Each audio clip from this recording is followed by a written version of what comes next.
Bonjour à tous, j'espère que vous allez bien. Aujourd'hui nous allons lire deux autres contes de Perrault. Je me suis dit qu'aujourd'hui nous allions lire ensemble Le Petit Chaperon Rouge et Le Petit Poucet. Et ce sont les versions originales, un petit peu différentes de celles qu'on connaît. C'est passionnant de retrouver les textes originaux. Et on commence avec Le Petit Chaperon Rouge avec des illustrations de Corinne Chalmot. Il était une fois une petite fille de village, la plus jolie qu'on eût su voir. Sa mère en était folle, et sa mère grand plus folle encore. Cette bonne femme lui fit faire un petit chaperon rouge qui lui seyait si bien que partout on l'appelait le petit chaperon rouge. Un jour, sa mère ayant cuit et fait des galettes, lui dit « Va voir comme se porte ta mère grand, car on m'a dit qu'elle était malade. Porte-lui une galette et ce petit pot de beurre. » Le petit chaperon rouge partit aussitôt pour aller chez sa mère grand qui demeurait dans un autre village. En passant dans un bois, elle rencontra compère le loup qui eut bien envie de la manger, mais il n'osa à cause de quelques bûcherons qui étaient dans la forêt. Il lui demanda où elle allait. La pauvre enfant, qui ne savait pas qu'il est dangereux de s'arrêter à écouter un loup, lui dit « Je vais voir ma mère grand et lui porter une galette avec un petit pot de beurre que ma mère lui envoie. » « Demeure-t-elle bien loin ?» lui dit le loup. « Oh oui, dit le petit chaperon rouge, c'est par-delà le moulin que vous voyez tout là-bas, à la première maison du village. » « Eh bien, dit le loup, je veux l'aller voir aussi, et je m'y en vais par ce chemin ici, et toi par ce chemin-là, et nous verrons à qui plus tôt y sera. » Le loup se mit à courir de toute sa force par le chemin qui était le plus court, et la petite fille s'en alla par le chemin le plus long, s'amusant à cueillir des noisettes, à courir après des papillons et à faire des bouquets des petites fleurs qu'elle rencontrait. Le loup ne fut pas longtemps à arriver à la maison de la mère grand. Il heurte « Toc toc, qui est là ?»« C'est votre fille, le petit chaperon rouge, dit le loup en contrefaisant sa voix, qui vous apporte une galette et un petit pot de beurre que ma mère vous envoie. » La bonne mère grand qui était dans son lit à cause qu'elle se trouvait un peu mal, lui cria « Tire la chevillette, la bobinette, cher rat. » Le loup tira la chevillette et la porte s'ouvrit. Il se jeta sur la bonne femme et la dévora en moins de rien, car il y avait plus de 3 jours qu'il n'avait mangé. Ensuite, il ferma la porte et s'alla coucher dans le lit de la grand-mère, en attendant le petit chaperon rouge, qui, quelque temps après, vint heurter à la porte. Toc toc, qui est là? Le petit chaperon rouge, qui entendit la grosse voix du loup, eut peur d'abord, mais croyant que sa grand-mère était enrhumée, répondit « C'est votre fille, le petit chaperon rouge, qui vous apporte une galette et un petit pot de beurre que ma mère vous envoie. » Le loup lui cria en adoucissant un peu sa voix « Tire la chevillette, la bobinette, cher rat. » Le petit chaperon rouge tira la chevillette et la porte s'ouvrit. Le loup, la voyant entrer, lui dit en se cachant dans le lit sous la couverture « Mets la galette et le petit pot de beurre sur la huche et viens te coucher avec moi. » Le petit chaperon rouge se déshabille et va se mettre dans le lit, où elle fut bien étonnée de voir comment sa mère grand était faite en son déshabillé. Elle lui dit « Ma mère grand, que vous avez de grands bras. C'est pour mieux t'embrasser, ma fille. Ma mère grand, que vous avez de grandes jambes. C'est pour mieux courir, mon enfant. Ma mère grand, que vous avez de grandes oreilles. C'est pour mieux écouter,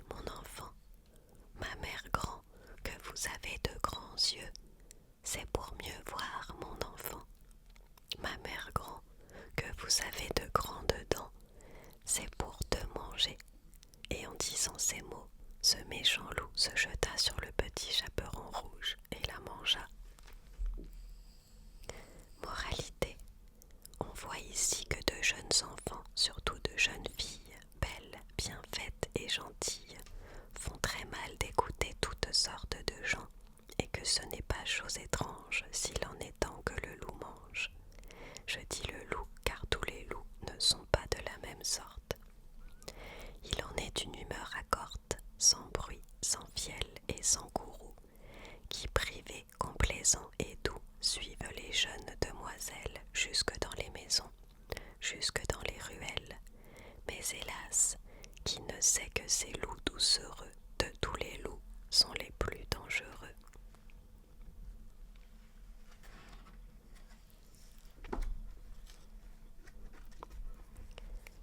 Et on va continuer avec Le Petit Poucet, avec des illustrations de Emmanuel Houdard. Il était une fois un bûcheron et une bûcheronne qui avaient 7 enfants, 12 garçons. L'aîné n'avait que 10 ans et le plus jeune n'en avait que 7. On s'étonnera que le bûcheron ait eu tant d'enfants en si peu de temps, mais c'est que sa femme allait vite en besogne et n'en faisait pas moins que 2 à la fois. Ils étaient fort pauvres et leurs 7 enfants les incommodaient beaucoup parce qu'aucun d'eux ne pouvait encore gagner sa vie.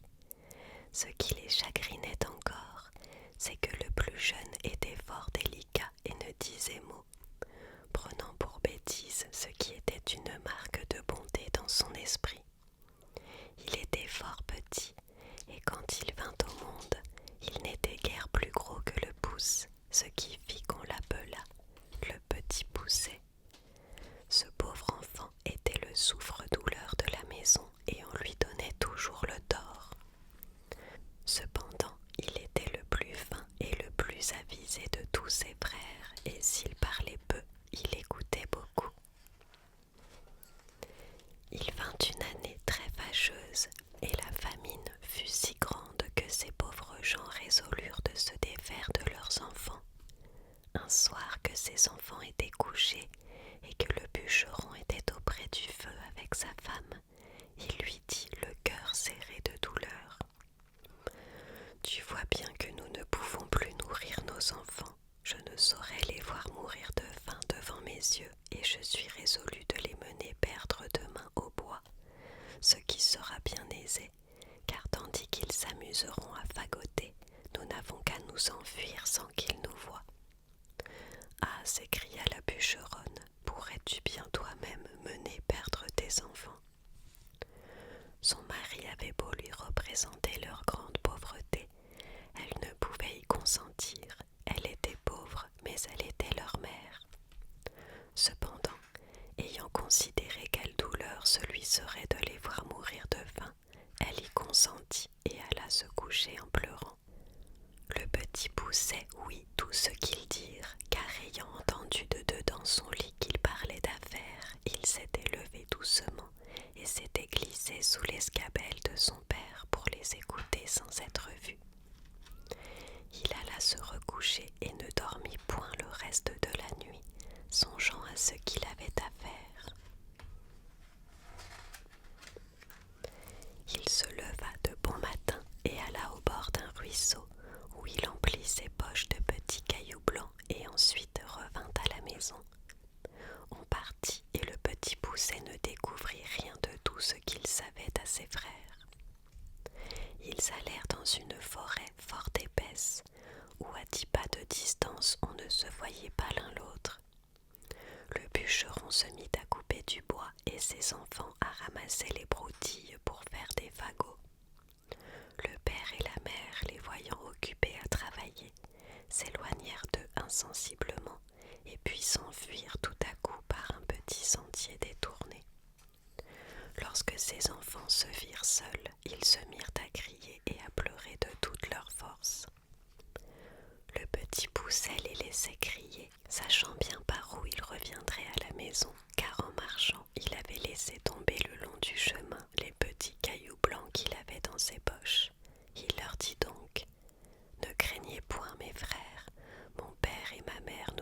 laisser ici, mais je vous ramènerai bien au logis. Suivez-moi seulement. » Ils le suivirent et il les mena jusqu'à leur maison par le même chemin qu'ils étaient venus dans la forêt. Ils n'osèrent d'abord entrer, mais ils se mirent tous contre la porte pour écouter ce que disaient leur père et leur mère.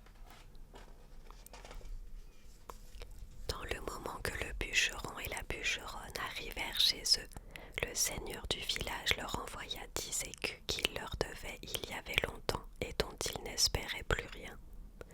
Cela leur redonna la vie, car les pauvres gens mouraient de faim. Le bûcheron envoya sur l'heure sa femme à la boucherie. Comme il y avait longtemps qu'elle n'avait mangé, elle acheta 3 fois plus de viande qu'il n'en fallait pour le souper de 2 personnes. Lorsqu'ils furent rassasiés, la bûcheronne dit : « Hélas, où sont maintenant nos pauvres enfants ? Ils feraient bonne chère de ce qui nous reste là. Mais aussi, Guillaume, c'est toi qui les as voulu perdre. J'avais bien dit que nous nous en repentirions. Que font-ils maintenant dans cette forêt ?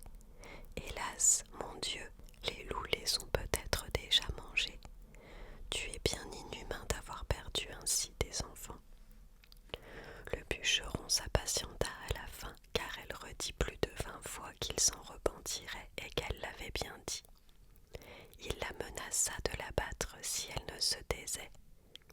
Ce n'est pas que le bûcheron ne fût peut-être encore plus fâché que sa femme, mais c'est qu'elle lui rompait la tête et qu'il était de l'humeur de beaucoup d'autres gens qui aiment fort les femmes qui disent bien, mais qui trouvent très importunes celles qui ont toujours bien dit. La bûcheronne était tout en pleurs. « Hélas, où sont maintenant mes enfants, mes pauvres enfants ?» Elle le dit une fois si haut que les enfants qui étaient à la porte, l'ayant entendu, se mirent à crier tous ensemble : « Nous voilà, nous voilà !» Elle courut vite leur ouvrir la porte et leur dit en les embrassant : « Que je suis aise de vous revoir, mes chers enfants. Vous êtes bien là et vous avez bien faim. Et toi, Pierrot, comme te voilà crotté, viens que je te débarbouille. » Ce Pierrot était son fils aîné qu'elle aimait plus que tous les autres, parce qu'il était un peu rousseau et qu'elle était un peu rousse. Ils se mirent à table et mangèrent d'un appétit qui faisait plaisir au père et à la mère, à qui ils racontaient la peur qu'ils avaient eue dans la forêt, en parlant presque toujours tous ensemble. Ces bonnes gens étaient ravis de revoir leurs enfants avec eux, et cette joie dura tant que les 10 écus durèrent. Mais lorsque l'argent fut dépensé, ils retombèrent dans leur premier chagrin et résolurent de les perdre encore, et pour ne pas manquer leur coup, de les mener bien plus loin que la première fois. Ils ne purent parler de cela si secrètement qu'ils ne fussent entendus par le petit Poucet, qui fit son compte de sortir d'affaires comme il avait déjà fait. Mais quoiqu'il se fût levé de bon matin pour aller ramasser de petits cailloux, il ne put en venir à bout, car il trouva la porte de la maison fermée à double tour. Il ne savait que faire, lorsque la bûcheronne leur ayant donné à chacun un morceau de pain pour leur déjeuner, il songea qu'il pourrait se servir de son pain au lieu de cailloux, en le jetant par miettes le long des chemins où il passerait. Il le serra donc dans sa poche. Le père et la mère les menèrent dans l'endroit de la forêt le plus épais et le plus obscur, et dès qu'ils y furent, ils gagnèrent un faux fuyant et les laissèrent là. Le petit Poucet ne s'en chagrina pas beaucoup, parce qu'il croyait retrouver aisément son chemin par le moyen de son pain qu'il avait semé partout où il avait passé. Mais il fut bien surpris lorsqu'il ne put en retrouver une seule miette. Les oiseaux étaient venus qui avaient tout mangé. Les voilà donc bien affligés, car plus ils marchaient, plus ils s'égaraient et s'enfonçaient dans la forêt. La nuit vint, et il s'éleva un grand vent qui leur faisait des peurs épouvantables. Ils croyaient n'entendre de tous côtés que les hurlements de loups qui venaient à eux pour les manger. Ils n'osaient presque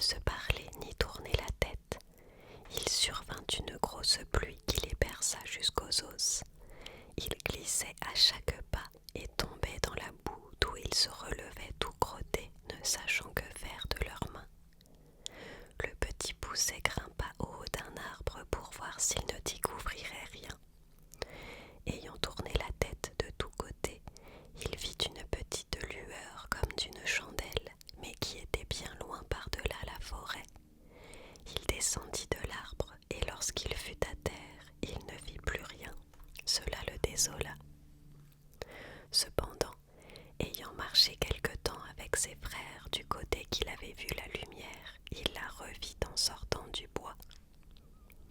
Ils arrivèrent enfin à la maison où était cette chandelle, non sans bien des frayeurs, car souvent ils la perdaient de vue, ce qui leur arrivait toutes les fois qu'ils descendaient dans quelque fond.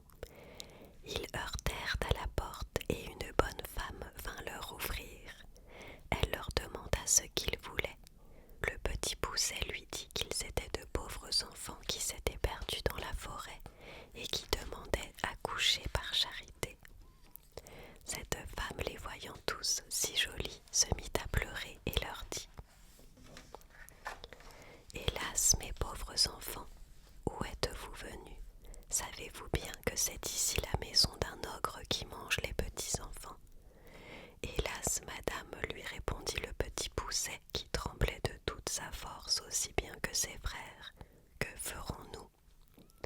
Il est bien sûr que les loups de la forêt ne manqueront pas de nous manger cette nuit si vous ne voulez pas nous retirer chez vous. Et cela étant, nous aimons mieux que ce soit monsieur qui nous mange. Peut-être qu'il aura pitié de nous si vous voulez bien l'en prier. La femme de l'ogre, qui crut qu'elle pourrait les cacher à son mari jusqu'au lendemain matin, les laissa entrer et les mena se chauffer auprès d'un bon feu, car il y avait un mouton tout entier à la broche, pour le souper de l'ogre. Comme ils commençaient à se chauffer, ils entendirent heurter 3 ou 4 grands coups à la porte. C'était l'ogre qui revenait. Aussitôt, sa femme les fit cacher sous le lit et alla ouvrir la porte. L'ogre demanda d'abord si le souper était prêt et si on avait tiré du vin, et aussitôt se mit à table. Le mouton était encore tout sanglant, mais il ne lui en sembla que meilleur. Il flairait à droite et à gauche, disant qu'il sentait la chair fraîche. « Il faut, lui dit sa femme, que ce soit ce veau que je viens d'habiller que vous sentez. »« Je sens la chair fraîche, te dis-je encore une fois, reprit l'ogre en regardant sa femme de travers, et il y a ici quelque chose que je n'entends pas. » En disant ces mots, il se leva de table et alla droit au lit. « Ah, dit-il, voilà donc comme tu veux me tromper, maudite femme. Je ne sais à quoi il tient que je ne te mange aussi. Bien t'en prends d'être une vieille bête. Voilà du gibier qui me vient bien à propos pour traiter 3 ogres de mes amis qui doivent me venir voir ces jours-ci. » Il les tira de dessous le lit l'un après l'autre. Ces pauvres enfants se mirent à genoux en lui demandant pardon, mais ils avaient affaire au plus cruel de tous les ogres, qui, bien loin d'avoir de la pitié, les dévorait déjà des yeux, et disait à sa femme que ce serait là de frits en morceaux lorsqu'elle leur aurait fait une bonne sauce. Il alla prendre un grand couteau, et en approchant de ces pauvres enfants, il l'aiguisait sur une longue pierre qu'il tenait à la main gauche. Il en avait déjà empoigné un lorsque sa femme lui dit: « Que voulez-vous faire à l'heure qu'il est? N'aurez-vous pas assez de temps demain matin ?»« Tais-toi, reprit l'ogre, ils en seront plus mortifiés. »« Mais vous avez encore là tant de viande, reprit sa femme. Voilà un veau, 2 moutons et la moitié d'un cochon. »« Tu as raison, dit l'ogre, donne-leur bien à souper afin qu'ils ne maigrissent pas, et va les mener coucher. » La bonne femme fut ravie de joie et leur porta bien à souper, mais ils ne purent manger tant ils étaient saisis de peur. Pour l'ogre, il se remit à boire, ravi d'avoir de quoi si bien régaler ses amis. Il but une 12aine de coups, plus qu'à l'ordinaire, ce qui lui donna un peu dans la tête et l'obligea de s'aller coucher. L'ogre avait 7 filles qui n'étaient encore que des enfants. Ces petites ogresses avaient toutes le teint fort beau, parce qu'elles mangeaient de la chair fraîche comme leur père. Mais elles avaient de petits yeux gris et tout ronds, le nez crochu et une fort grande bouche avec de longues dents fort aiguës et fort éloignées l'une de l'autre. Elles n'étaient pas encore fort méchantes, mais elles promettaient beaucoup, car elles mordaient déjà les petits enfants pour en les avait fait coucher de bonne heure et elles étaient toutes 7 dans un grand lit ayant chacune une couronne d'or sur la tête. Il y avait dans la même chambre un autre lit de la même grandeur.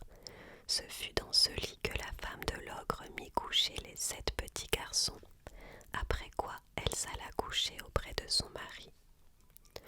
Le petit Poucet, qui avait remarqué que les filles de l'ogre avaient des couronnes sur la tête, et qui craignait qu'il ne prît à l'ogre quelque remords de ne les avoir pas égorgées dès le soir même, se leva vers le milieu de la nuit, et prenant les bonnets de ses frères et le sien, il alla tout doucement les mettre sur la tête des 7 filles de l'ogre, après leur avoir ôté leur couronne d'or, qu'il mit sur la tête de ses frères et sur la sienne, afin que l'ogre les prît pour ses filles et ses filles pour les garçons qu'il voulait égorger. La chose réussit, comme il l'avait pensé, car l'ogre s'étant éveillé sur le minuit eut regret d'avoir différé au lendemain ce qu'il pouvait exécuter la veille. Il se jeta donc brusquement hors du lit, et prenant son grand couteau, « Allons voir, dit-il, comment se portent nos petits drôles, n'en faisons pas à 2 fois. » Il monta donc à tâtons à la chambre de ses filles et s'approcha du lit où étaient les petits garçons qui dormaient tous excepté le petit Poucet, qui eut bien peur lorsqu'il sentit la main de l'ogre qui lui tâtait la tête, comme il avait tâté celle de tous ses frères. L'ogre qui sentit les couronnes d'or. « Vraiment, dit-il, j'allais faire là un bel ouvrage, je vois bien que je bus trop hier soir. » Il alla ensuite au lit de ses filles où, ayant senti les petits bonnets des garçons, « Ah, les voilà, dit-il, nos gaillards, travaillons hardiment. » En disant ces mots, il coupa sans balancer la gorge à ses 7 filles. Fort content de cette expédition, il alla se recoucher auprès de sa femme. Aussitôt que le petit Poucet entendit ronfler l'ogre, il réveilla ses frères et leur dit de s'habiller promptement et de le suivre. Ils descendirent doucement dans le jardin et sautèrent par-dessus les murailles. Ils coururent presque toute la nuit, toujours en tremblant et sans savoir où ils allaient.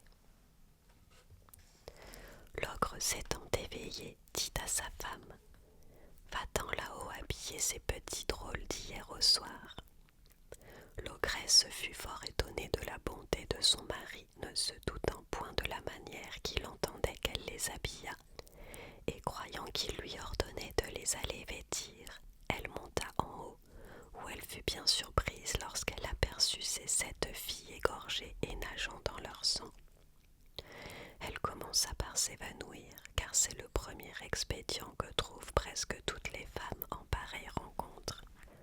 L'ogre, craignant que sa femme ne fût trop longtemps à faire la besogne dont il l'avait chargée, monta en haut pour lui aider. Il ne fut pas moins étonné que sa femme lorsqu'il vit cet affreux spectacle.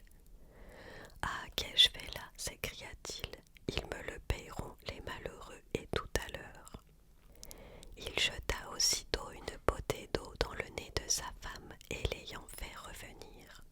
« Donne-moi vite mes bottes de 7 lieues, lui dit-il, afin que j'aille les attraper. » Il se mit en campagne et après avoir couru bien loin de tous côtés, enfin il entra dans le chemin où marchaient ces pauvres enfants qui n'étaient plus qu'à 100 pas du logis de leur père. Ils virent l'ogre qui allait de montagne en montagne et qui traversait des rivières aussi aisément qu'il aurait fait le moindre ruisseau. Le petit Poucet qui vit un rocher creux proche le lieu où ils étaient, y fit cacher ses 6 frères et s'y fourra aussi, regardant toujours ce que l'ogre deviendrait.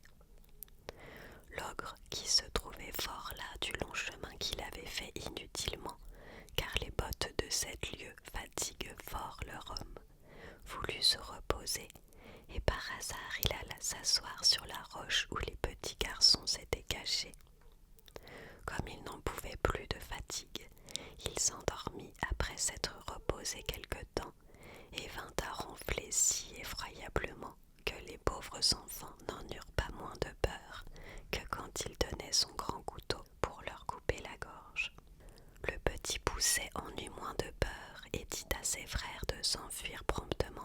maison pendant que l'ogre dormait bien fort et qu'ils ne se misent point en peine de lui. Ils crurent son conseil et gagnèrent vite la maison.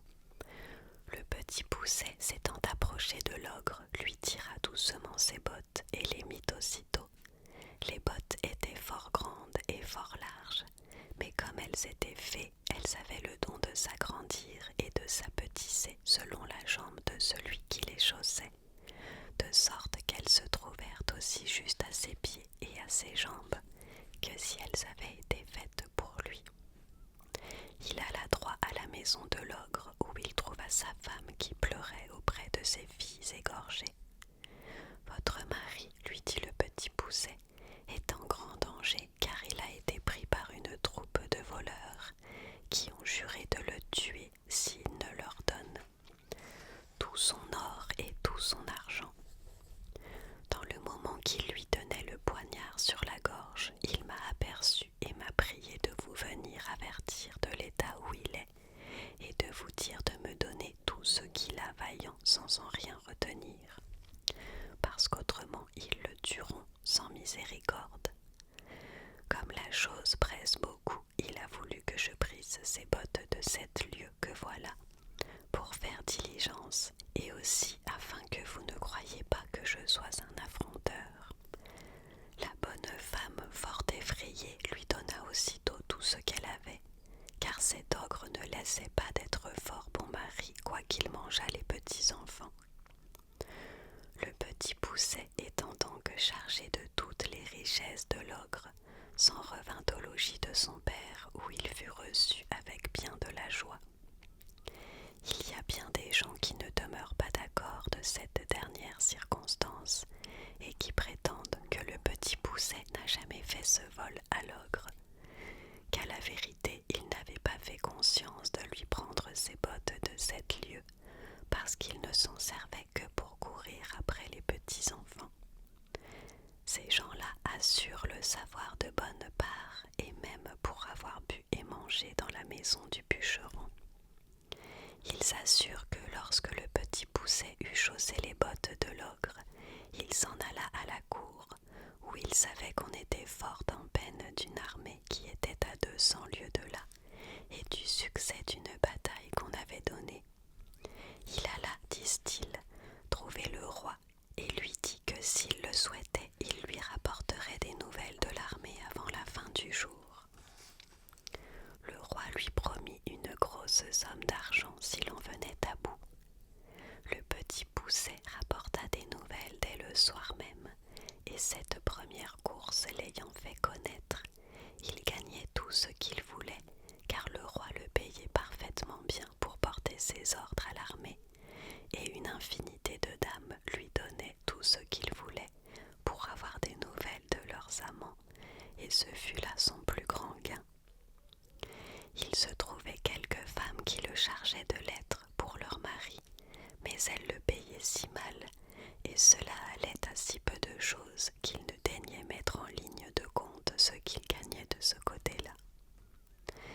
Après avoir fait pendant quelque temps le métier de courrier et y avoir ramassé beaucoup de biens, il revint chez son père, où il n'est pas possible d'imaginer la joie qu'on eut de le revoir. Il mit toute sa famille à son aise. Il acheta des offices de nouvelles créations pour son père et pour ses frères, et par là il les établit tous et fit parfaitement bien sa cour en même temps.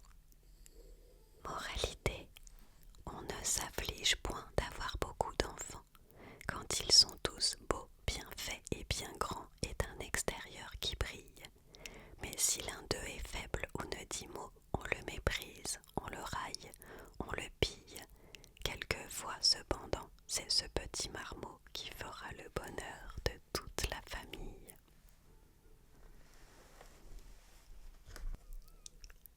Voilà, c'était un petit peu effrayant pour les enfants finalement. J'espère que cela vous a plu et détendu. Je vous retrouve bientôt pour la suite du livre. Il nous restera la prochaine fois à lire La Barbe Bleue